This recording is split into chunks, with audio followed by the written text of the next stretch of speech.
हाय दोस्तों, नमस्कार, प्रणाम सभी भोजपुरी श्रोतागण को। आप सभी दोस्तों के सामने हम एक पति पत्नी के जीवन से जुड़ी हुई गरीबी, मजबूरी और लाचारी की दास्तान सुनाने जा रहा हूं। जो त्रुटि हो क्षमा कीजिएगा। अरे तोरो के छोड़ हम गईली कमाए, अरे तोरो के छोड़ हम गईली शहर, अरे गम जुदाई खा गईले गोरिया के तनो करी कमाई, महंगाई खा गईल।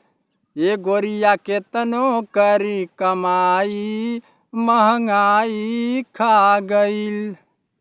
अरे बढ़ल आबादी गईल आजादी कि लड़का चार हो गईली, सैया घरवा से निकलब दुसवार हो गईल।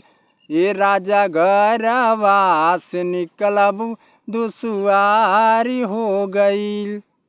अरे गईली हम कमाए गोरी, मिलल ना नौकरिया, मिलल ना नौकरिया हो, मिलल ना नौकरिया। अरे झाड़ू पोछा मारी बर्तन धोइला गुजरिया, धोइला गुजरिया हो, धोइला गुजरिया। मिलेला 10-20 रुपया हो, दवाई खा गईले गोरिया के तनो करी कमाई, महंगाई खा गईल।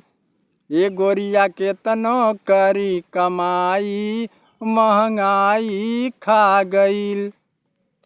अरे चली कैसे काम, कैसे चली घर के खर्चा।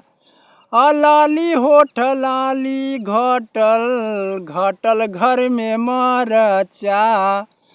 अरे देहा से हम बेदेहा हो गईली कि तन बेकार हो गईली, सैया घरवा से निकलब दुसवार हो गईल।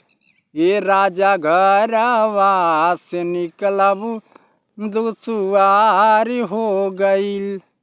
अरे विपत अपार काहे दिहले विधाता, अरे हमरो गरीबिया से जोड़ले का नाता। अरे माई मरेली बचपन में गम जुदाई खा गईले गोरिया के तनो करी कमाई, महंगाई खा गईल। ये गोरिया के तनो करी कमाई, महंगाई खा गईल। कहेला का दुख सैया हमसे परेशानी, दिल में बसा के राखो हम तो हरानी।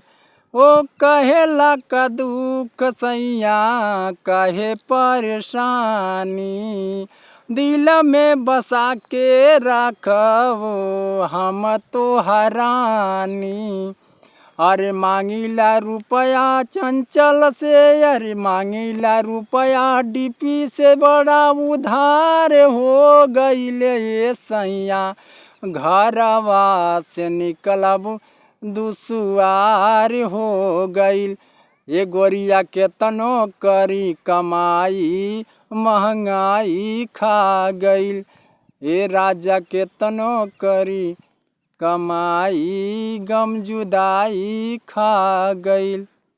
जय हिंद, जय भारत।